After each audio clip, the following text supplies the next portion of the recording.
Here we go. What's good? It's Woog. We've got Saul Canelo Alvarez, 63 wins, 2 losses, and 2 draws, defending all of his 168-pound titles against Terence "Bud" Crawford, 41 wins and 0 losses. Again, this is the battle for undisputed at 168, but that's the subtext here. That's the subplot. The big plot is that we've got Canelo versus Terence Crawford. This is not your typical super fight. This is not, and I described this in the last video, this isn't your typical let's establish who is the man of this era in this division type of super fight. No, this is, we've got one first ballot Hall of Famer, an all-time great in Canelo Alvarez against another generational great in Terence "Bud" Crawford, who's coming up multiple divisions to do the nearly unthinkable in challenging the legendary Canelo Alvarez. That's what we've got here, and I look at this as being much more risk than reward for Canelo Alvarez. Whereas I feel like Terence Crawford, win, lose, or draw, he at least preserves a certain esteem in the boxing game, pound for pound, in terms of where he stands generationally as a great. Even though if he loses, especially if he loses demonstratively, that O goes, and a lot of people say, oh, the O shouldn't matter. But in a lot of cases, in terms of the narrative, it does. Like, imagine if Andre Ward stuck around for as long as Roy Jones Jr., what that would do to Andre Ward's career reputation. It matters. But I especially see this as a I must not lose scenario for Canelo Alvarez. This I see as being Canelo's, it's a legacy protection fight for Canelo Alvarez. So yeah, the stakes are really high. This is not the fight that we thought we were gonna get, but this is the fight that we've got. And even those who are like, oh, this is preposterous, somebody coming up multiple divisions, we've seen a history, and we have a history of how that goes. If anybody should be afforded the, okay, let's see if he could do it, it's Terence Crawford. Just like when Canelo tried to fight Dimitri Bivol, he was actually the favorite. A lot of people forget this. He was the favorite against Dimitri Bivol. But Terence Crawford's reputation is such that I think that we're affording him that opportunity and saying, okay, usually this is preposterous, but let's see how this one plays out, because this is Terence "Bud" Crawford we're talking about here. In fact, the odds in this one are astoundingly close. Like the last time I had checked a couple days ago, Canelo Alvarez was a -170, so less than a 2-to-1 favorite, and Bud was like a +160, +165. Now the odds are even closer with Alvarez at a -160. Bud he's at a +150, so he's only a 1.5-to-1 underdog in this one. Yeah, that's how much respect Bud has in the game, and that's how much seemingly people feel like Canelo has fallen off. Like, I do think that he is reduced compared to the Canelo that won all the titles at 168 in 2020 and 2021, but not that far off to where I do look at this as, hey, this is Canelo's fight to lose here. Canelo should win this fight, even with all the intangibles and all the skills and everything that Terence Crawford brings to the table.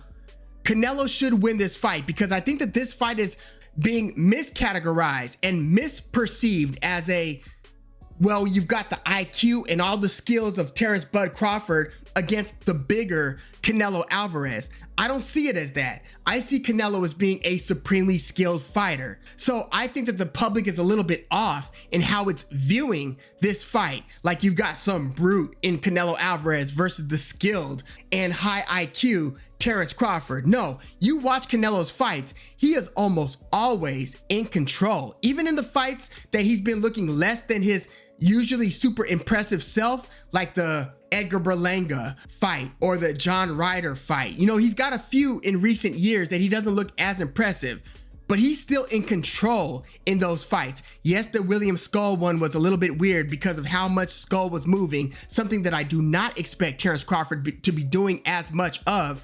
Terence Crawford has never been a, hey, let's stay away from this guy and see if we can rack up 7 out of 12 rounds and sneak out with a decision here. That's never been Terence Crawford's MO, and I don't expect that to change against Canelo Alvarez. In fact, I do think that it was something to Terence Crawford going chest to chest and walking Canelo down. I think he was trying to make a point there, and I did take note of that. I don't think that that was insignificant.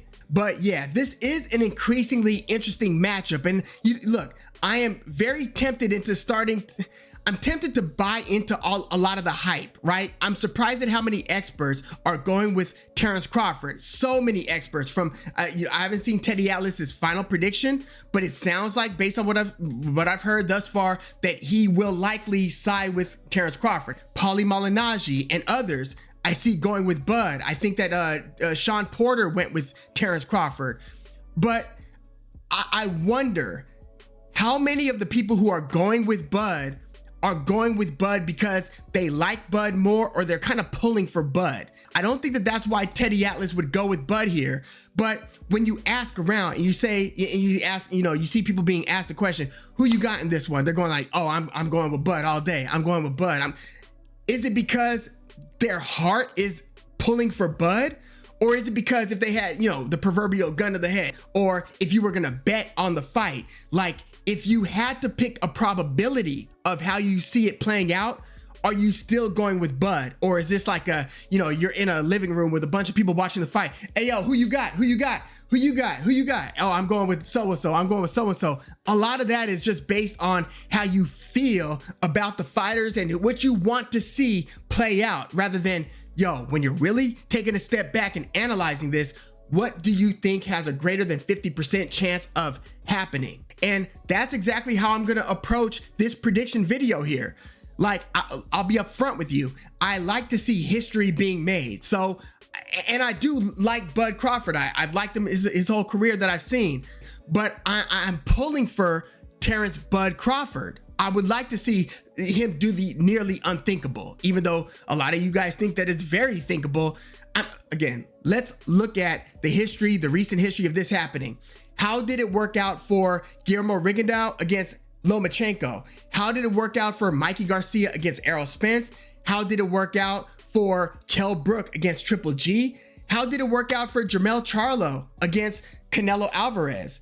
How did it work out for Amir Khan versus Canelo Alvarez? Most recently, how did it work out? He did better. Conor Benn against Chris Eubank Jr. Conor Benn almost defied those odds, but still came up short.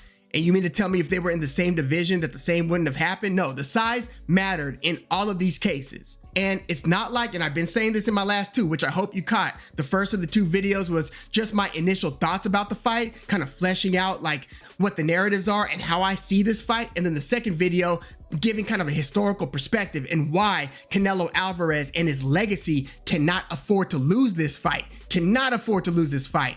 I hope you got a chance to check those out. And if you haven't, check those out as well, please.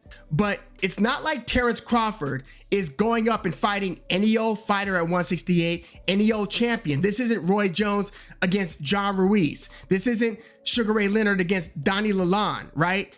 This is more Roberto Duran trying to go up there and mess with Tommy Hearns, or Marvin Hagler, which he fought a competitive fight against Hagler, but still didn't come out on top. As great as Duran was, he didn't beat Hagler. Now, I know that Sugar Ray Leonard did beat Hagler, very close, could have gone either way.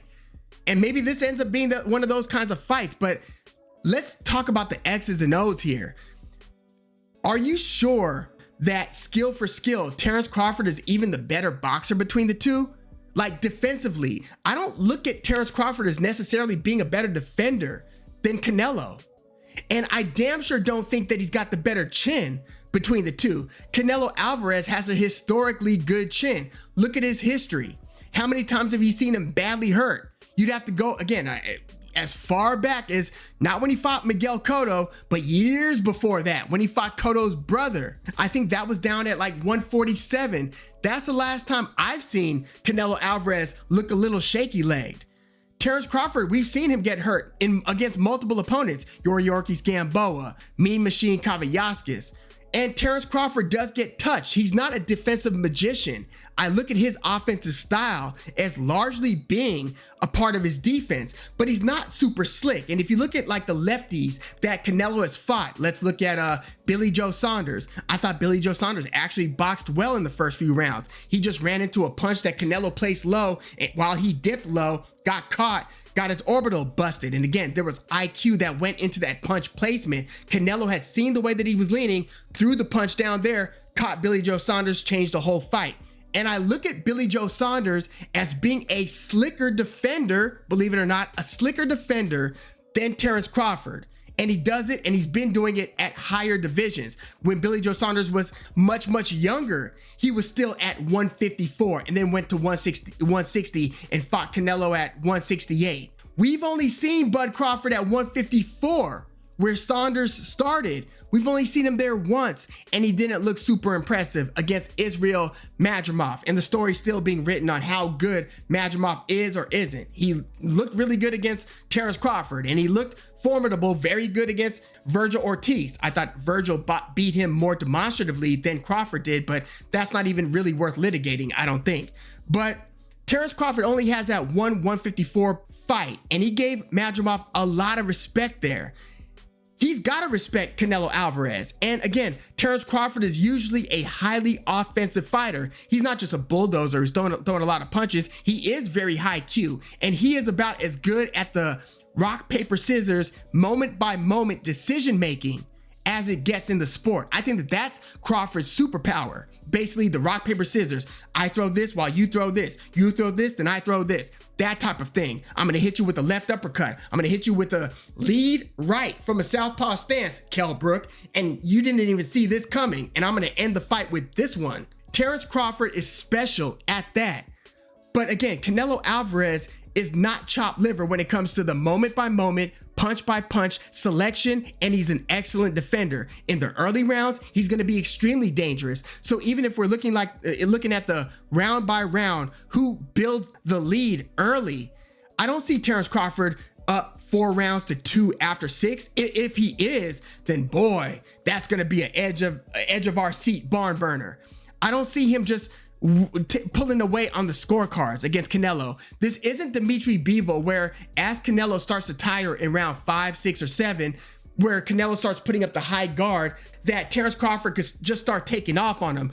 Bivol was able to put 5 to 7 punch combinations together while he was starting to work Canelo Alvarez from the middle of the ring into the ropes, where Canelo, tired, unsure what to do defensively, was at the mercy basically of the 6'1" light heavyweight great Dimitri Bivol.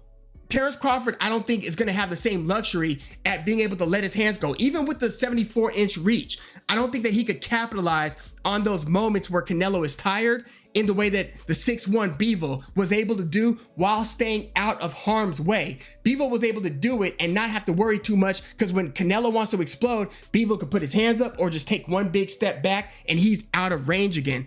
Crawford, again, as rangy as he is, 74-inch reach, I don't think we'll be able to do that. And we don't know what Crawford at 168 is going to operate like. We've never seen him put on this weight. We've never seen him have to carry, at nearly 38 years old, another 10, 15 pounds in the ring. And I know a lot of people are saying, well, the difference is he doesn't have to sweat all the way down to 147 or sweat all the way down to 154. But there's also functional performance size in the ring. Like, you know what you are supposed to feel like once you get in there in the ring and are fighting without the headgear on and the fight actually takes place. You know how you're supposed to feel as you move, as you're throwing punches, as you're moving your head, trying to avoid punches, how your legs are supposed to feel when you're in the actual championship 12-rounder. I just wonder how Terence Crawford is going to be feeling in there at this highest weight. And I am going to be paying close attention to what he actually weighs in at. I don't think he's going to weigh in at 168, 167. I think it's going to be more like somewhere between 164 and 166. And with that said, I think that when they rehydrate and they're actually in the ring. I know a lot of people right now are looking at the face-offs and stuff, you know, in the earlier press conferences saying, yo, Terence Crawford looks pretty big. Canelo doesn't look noticeably bigger than Terence Crawford. I think that I suspect that once they're in the ring with their shirts off and they're actually fighting and you see them, there's no smoke and mirrors, no camera angle, none of that. They're in the ring. I expect Canelo, when you look at their backs and so forth, to look like the bigger fighter once they're in the ring. And if he doesn't look like the bigger fighter, then I expect Terence Crawford to look a little bit softer around the midsection than he normally does. I know that in pictures he's looking jacked. I just don't expect him to look like $1,000,000 physically and look as big or bigger than Canelo. I don't expect it. It's either going to be Canelo looks bigger or Terence looks a little less in shape. One or the other. And again, functionally, performance-wise, we don't know if Terence Crawford's going to be able to maintain the attributes, the moment-by-moment snap judgment, being able to move and pull the trigger or move your head at the drop of a dime in the same way that he's historically been able to do. It's a size thing and it's an age thing. It's a lot of questions that are unanswered. And look, if Crawford is able to answer yes, I am able to perform just as well as ever at 168, at almost 38 years old, and I'm able to take Canelo's punches, and I'm able to make Canelo respect my punches, and I am the slightly technically better boxer than Canelo, and my IQ exceeds that of Canelo. If Crawford is able to answer yes to all these things, and yes, I could go a hard 12 rounds, and yes, I could take advantage of when Canelo starts to lose something on the fastball a little bit in the second half of the fights in recent years. I'm able to take advantage of that because he didn't hurt me badly in the first half, and I've got, even at this bigger weight, enough of a gas tank and enough endurance to keep my foot on the gas in the second half of the fight like I'm Usyk or something. If he's able to answer yes to all these questions and he wins this fight, then you cannot have an all-time pound-for-pound discussion without mentioning Terence Crawford. That is how much, we were talking risk-reward and how this is much more risk than reward for Canelo. Well, the reward is abundant for Terence Crawford if he is to go up to 168 and become a 3-division undisputed champion. I just personally, as I see this unfold, and I imagine it unfolding, I think Canelo is going to get a lot of Terence Crawford's respect. You know how Canelo's a patient hunter? He's going to be, taking a step forward, moving his head, because he moves his head well in the first half of fights, not so much in the second half of fights in recent years. This isn't Canelo versus Daniel Jacobs. He doesn't have the lower back and doesn't have the endurance or the energy to be able to move his head for the entirety of the fight like he used to. But keep in mind, this is the guy that went toe-to-toe with Triple G. And if you look at the different ways that Canelo has lost, it was to Floyd Mayweather, defensive genius, defensive wizard, one of the greatest fighters we've ever seen in any division, right? Crawford, again, isn't the defensive wizard that Floyd is. When you look at Canelo struggling with Lara, he got the decision, but he struggled with Lara. Again, that's a different style in terms of how they manage the defense. Lara is willing to reduce his offense, or at least in this part of his career, was willing to reduce his offense to maintain distance and defense. I don't see Crawford doing that unless he just totally flips the script, right? And Dimitri Bivol, we already discussed his attributes and determined that Terence Crawford doesn't have those physical attributes. And I do think that Dimitri Bivol is probably a better defender than Terence Crawford as well.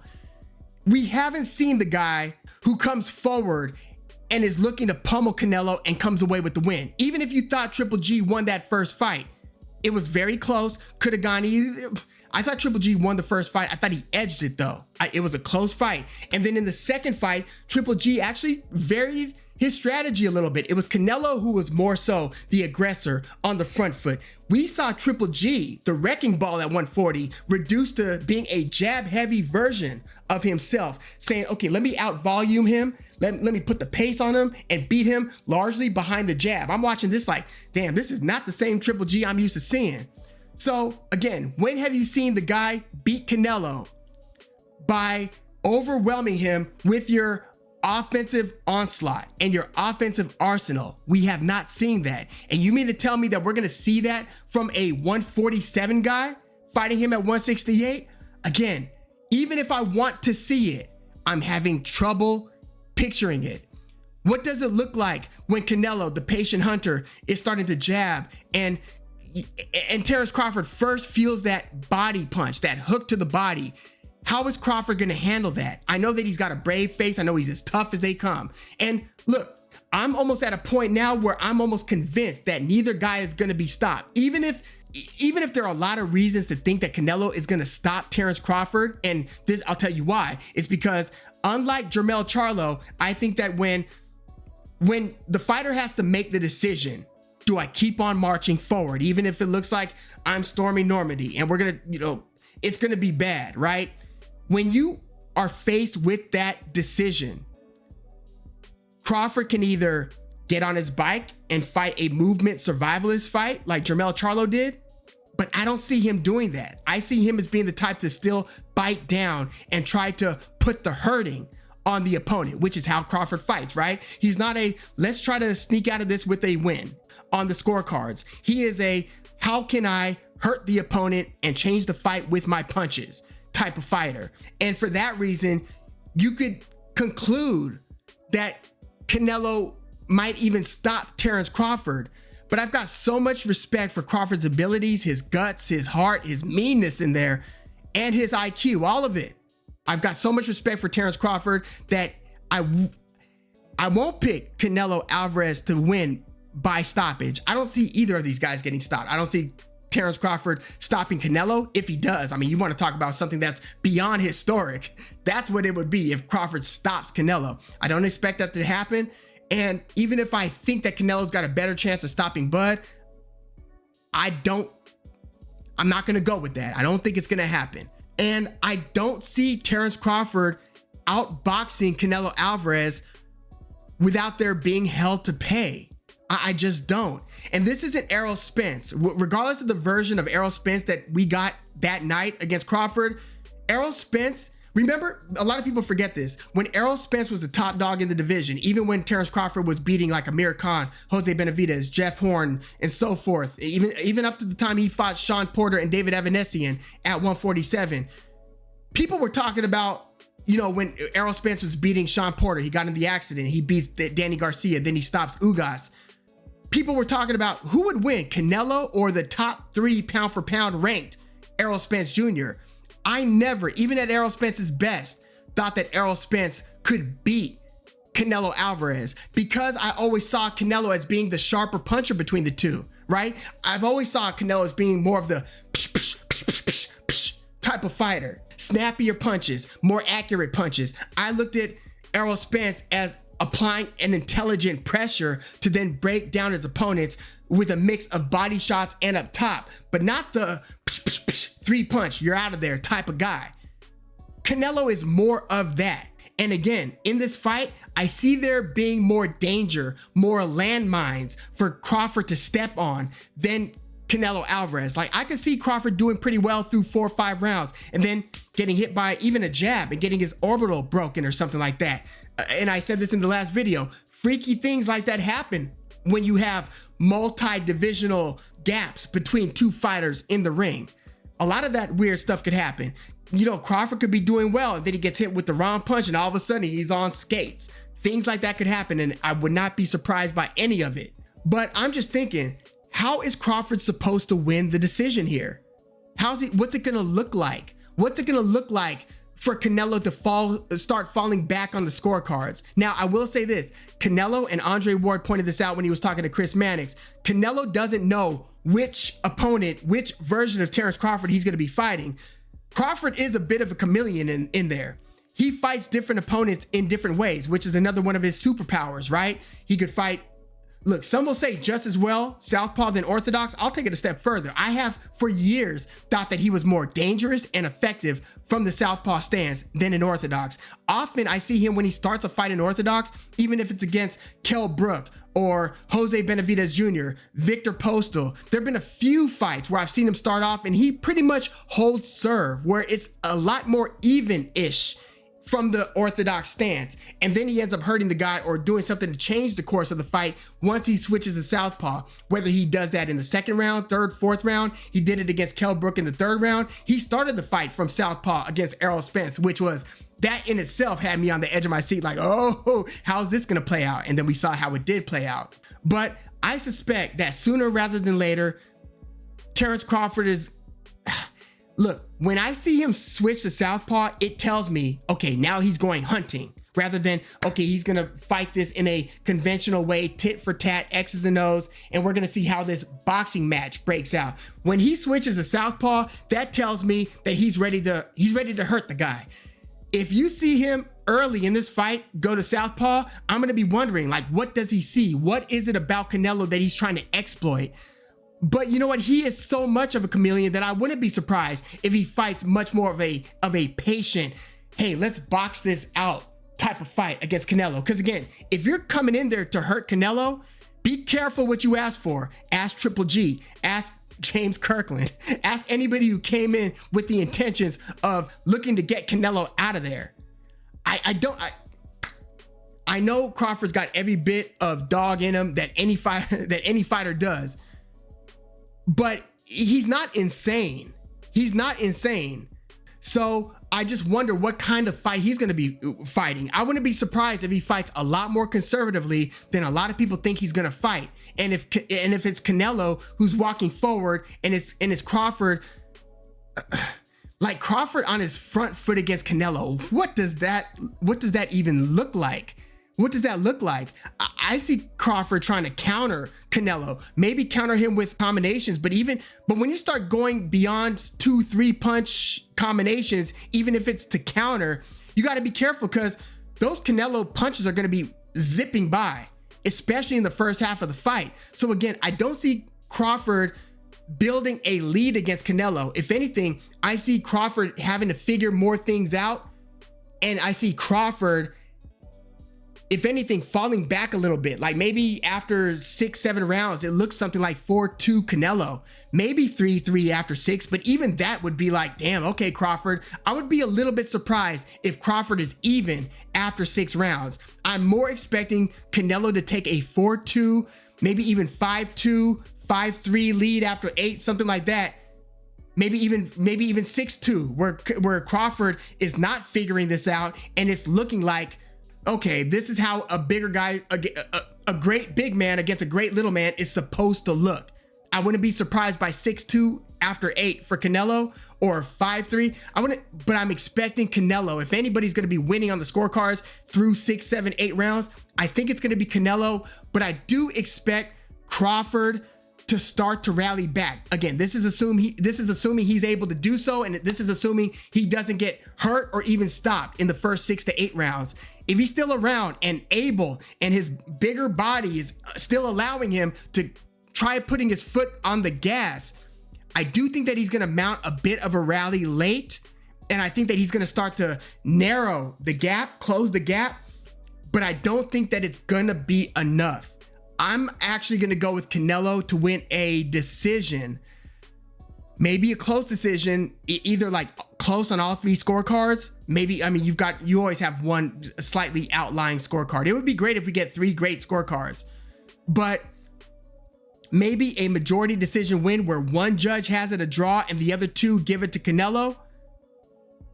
But I think that Canelo wins a competitive but somewhat clear decision against Terence Bud Crawford. That's what I'm going to go with. Again, the historical stakes are super high. This isn't your typical super fight. This isn't your typical divisional establishment fight. This is a little bit of this shouldn't be happening, but it's Terence Crawford, so let's let it happen. I see this as being that. I'm going to still go with Canelo Alvarez, who cannot afford to lose this fight. It would be extremely damaging to his career narrative, career story, if the older, smaller guy comes up and beats him where he's supposed to be king at 168. I know he dodged and ducked David Benavidez, but he was supposedly the king at 168, then to get beaten by the smaller Terence Crawford. That'd be disastrous for Canelo Alvarez's legacy and career. But yeah, let me know your thoughts on this one. Again, I'm going with Canelo with a competitive, close, but somewhat clear decision over Terence Bud Crawford. Even if I'm pulling for Terence Crawford, this is how I envision it going. Let me know your thoughts on all this in the comments. And to be clear, I'm still trying to work out what Canelo winning the rounds looks like, but I think that it's going to be Terence Crawford being pretty respectful of Canelo's power, especially in the first half of the fight. And if anybody's moving away a little bit, it's Terence Crawford, as Canelo Alvarez is selectively splashing, because Canelo Alvarez is not super high volume. So if you all of a sudden get an effective high volume Terence Crawford who ends up being quicker than Canelo, which I'm also not sure about, I wouldn't be surprised if Canelo's punches look a little bit sharper, snappier, even a little bit quicker than this bigger version of Terence Crawford. I wouldn't be surprised. So if there's a way that I see Canelo winning rounds, it's because he's got the jab that's popping. He's got a little bit more sizzle on his punches, noticeably in there. And it's almost like, hey, don't get yourself hurt in there, Terence. And then Terence is trying to box, find opportunities to counter, find opportunities to kind of fill in the gaps where Canelo isn't throwing punches, to try to then make it look like he's kind of backing Canelo up in that moment to make the round a lot closer. But that it's going to be Canelo who's going to be on his front foot, especially in the first half of the fight. And it's going to look like Canelo's kind of hunting Terence Crawford, and that Canelo's landing the more meaningful, impactful shots between these two. I'm going Canelo via decision here. But let me know your thoughts on all this in the comments. Like the video, subscribe to the channel if you are into the fight talk. I'm Woog. Enjoy the fight.